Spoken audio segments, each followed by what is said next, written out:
welcome back to a very factual podcast. We're your hosts, Kayla. And Isabella, and we had a couple of different competitions this weekend. We had the Premier League, and we also had some FA Cup quarterfinal games going on, and the most anticipated one was Manchester United versus Liverpool. Yes, so the FA Cup quarterfinals took place between Manchester United and Liverpool, and what a shocking outcome of 4 to Mm-hmm. 3 after an overtime win for the one and only Manchester United. The match started out with McTominay scoring in the 10th minute for Manchester United, giving them a lead. It wasn't until a minute before halftime that Liverpool's McAllister tied it up 3 minutes and added time. Salah gave Liverpool a lead for halftime. The second half begun and Manchester United realized they had to step up their game, so tension grew between the two teams. It was cutting close to the final whistle, and it looked as though Liverpool would win 2-1, but Antony scored in the 87th minute for United, tying it up right before the final whistle. Liverpool couldn't tie it up at added time, so the game went into overtime. And in overtime, Elliott scored for Liverpool, giving them a lead once again. But Marcus Rashford had other plans for Manchester United, tying it up once more, making the score 3-3. Overtime was about to end and everyone expected it to go into penalties, but substitute Diallo saved the day for Manchester United, but his celebration costed him a second yellow card, forcing him off the field and making United play with 10 men for the last few minutes.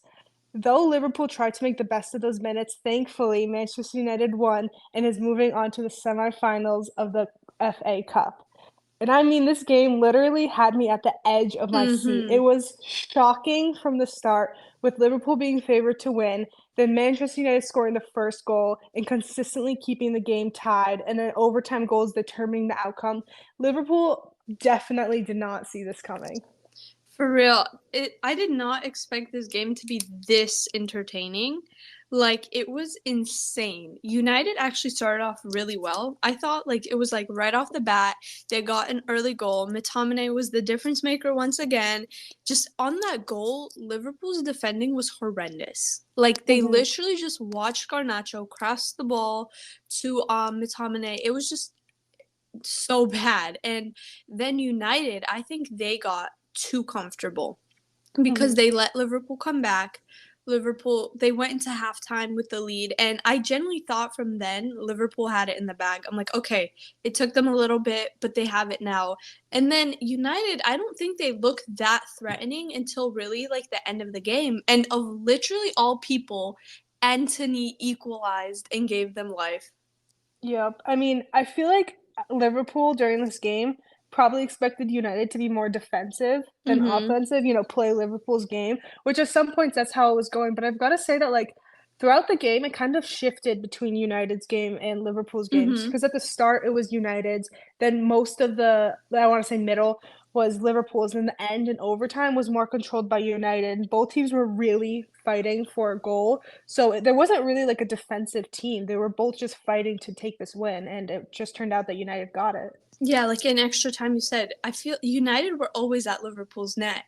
Like Hmm. they were just always there. They were pressing and they had like a switch that turned on at extra time and they just like showed up. And I mean, not to take anything away from Liverpool, I thought they played great. You know, they have some injuries. They are fighting for a lot of different competitions and they're probably tired, but when United equalized 3-3 because Harvey Elliott got the goal and then Rashford got the goal, after Rashford's goal, they just turned on again and they just were pressing and then Diallo scored. It went insane. Like Old Trafford was it was shaking. Like literally Hmm. I couldn't believe it.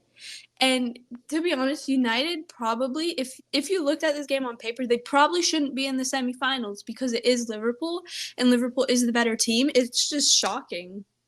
It's probably one of the most shocking outcomes ever because I was talking to you about this before, and we were saying how like Liverpool like has this in the bag. United basically has no Mhm. chance if they keep playing how they've been playing, and clearly they didn't keep playing how they've been playing because they kept on persisting on the net. They kept on trying for a goal. They didn't really give up. Sure, there were points that they let their guard down, but so did Liverpool, and it's just more like you could see that this game was very, I want to say 50-50, but United brought more to the table than Liverpool expected. So Liverpool, took the harder shot. Yeah, they also right after this game, the FA Cup semi-final draw took place, and Man United have to play Coventry City, which is very easy. Mhm. I think they genuinely should win that, and they'll be on to a final. Like, they already booked their spot in the final. I feel like whenever we say there's an easy game, it's never easy win for the team that we think it's gonna win. So I'm not gonna say that it's gonna be easy because I don't wanna jinx it for United because I do want them to move on to the final. But who knows how that game will play out. I hope they do get to the final. And honestly, it would be shocking if they did because a few episodes ago we said that United barely has a chance to win any cups this season. But who knows, they might win the FA Cup here.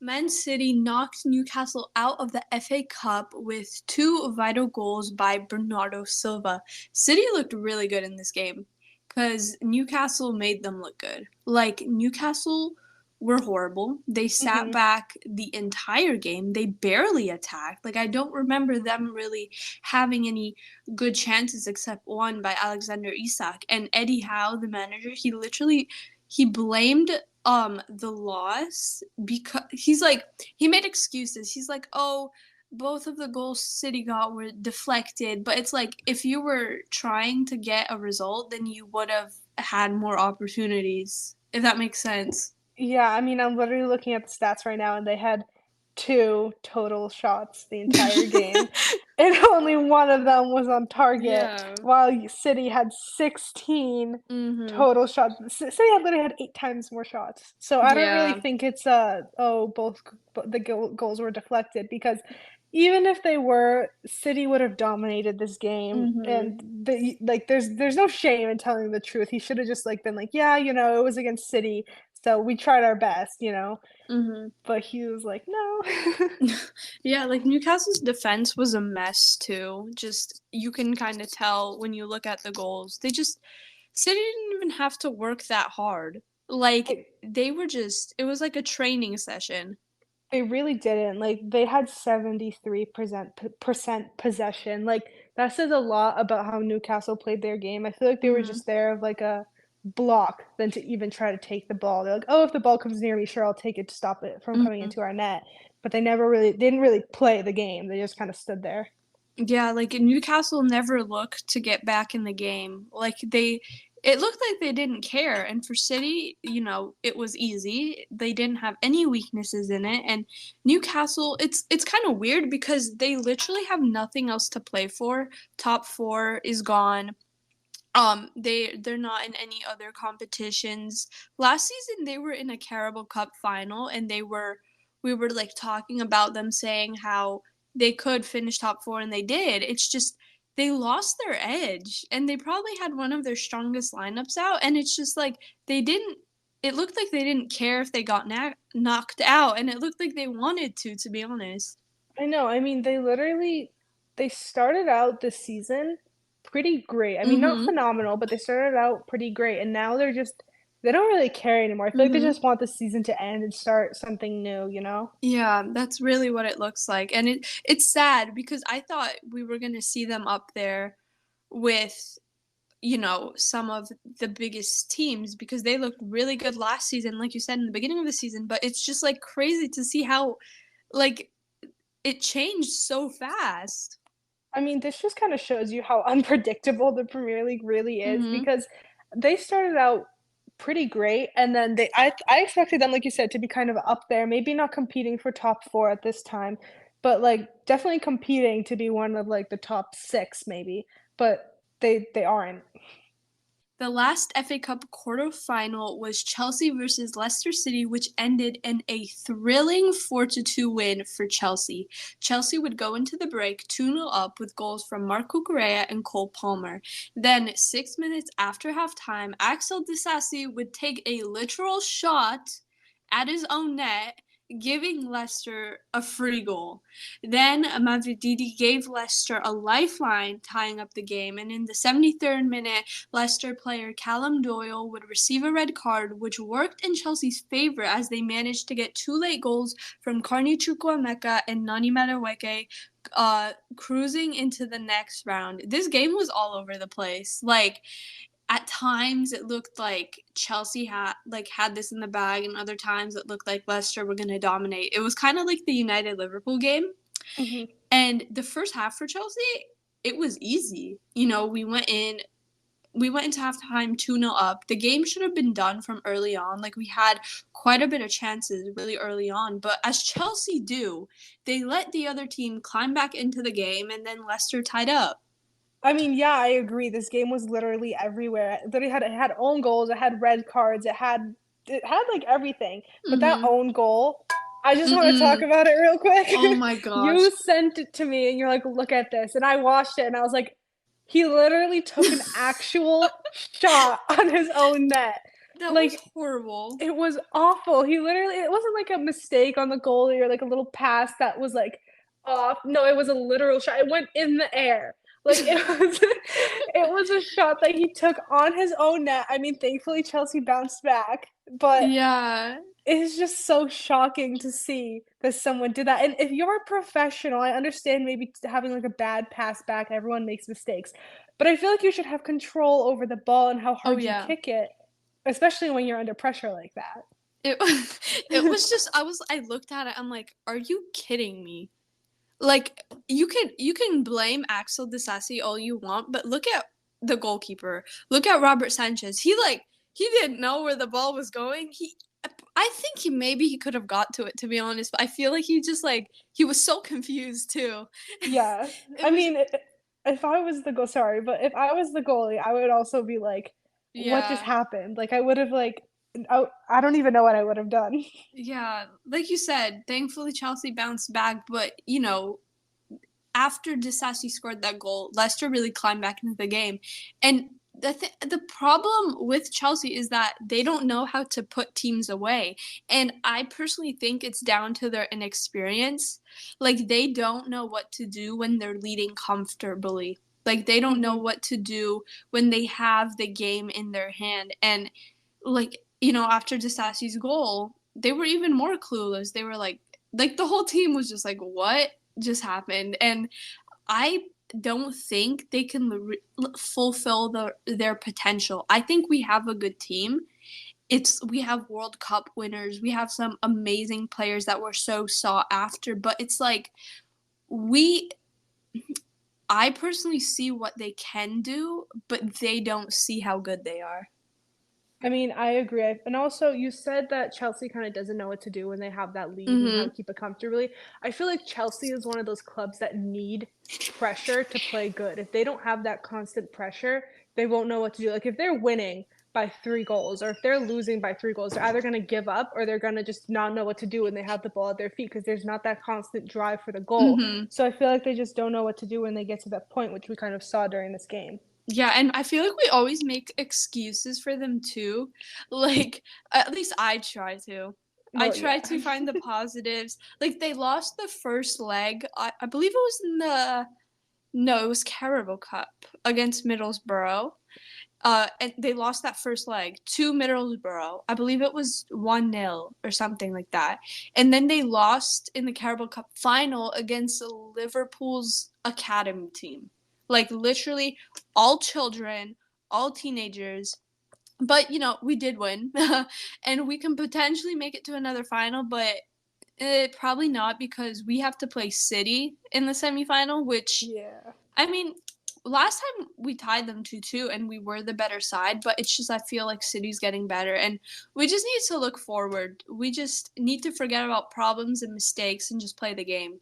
I mean, I agree. Chelsea's very focused on things that don't really matter, I feel like. Like, Mhm. when they play against bigger teams, sure, they have that drive, but they kind of focus on, like instead of defending the ball and taking shots, they focus more on, like, passing and all that when that's not really well, that's like, you have to focus on that, but when you're playing against a team, like you said, they're gonna play City, they gotta focus on other stuff too.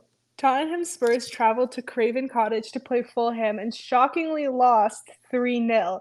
The game started out slow until the first goal was scored by Fulham right before halftime. Then the second half begun and Fulham scored in the 49th minute, giving them a two-goal lead over Spurs.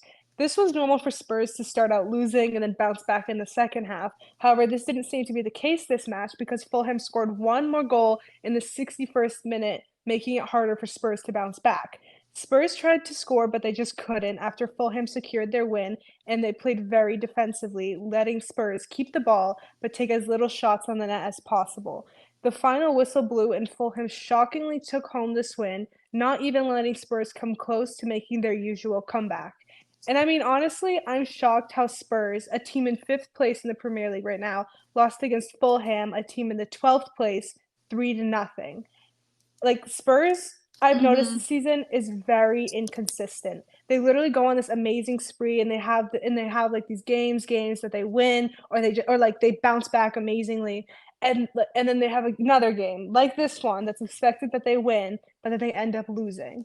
I think they've definitely been better than previous seasons, but I feel like it's just a part of their nature almost to sometimes have these random results that are just really bad. And I think this is probably one of their worst performances of the season.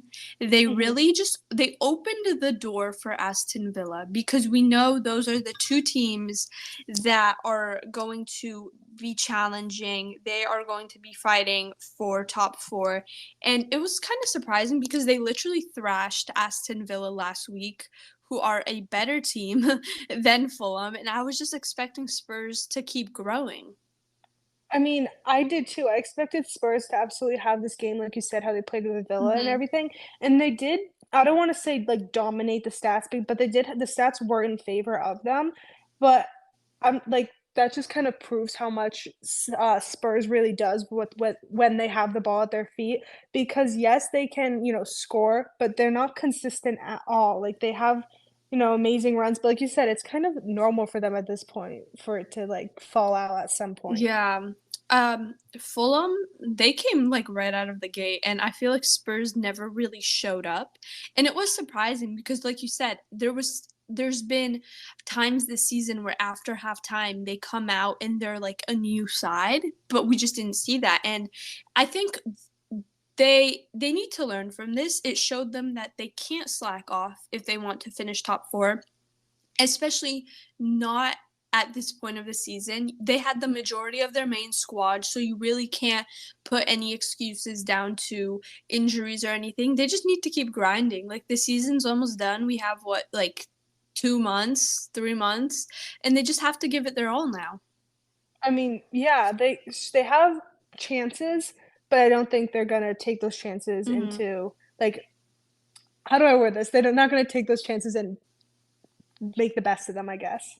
The Champions League quarterfinal draw took place on Friday, and we, we got some good matchups, but we also got some not so good matchups. One side of the bracket is Atletico Madrid, Dortmund taking on each other, and then PSG Barca. And the other side of the bracket, we see Arsenal Bayern playing each other and Real Madrid City playing each other. Kayla, what do you think of this bracket? I mean, there are some good matchups, like City, Mm-hmm. Real Madrid, I feel like is a good matchup, and PSG and Barca is a good matchup. But I feel like Arsenal, Bayern, Real Madrid, and City are on the same side of the bracket.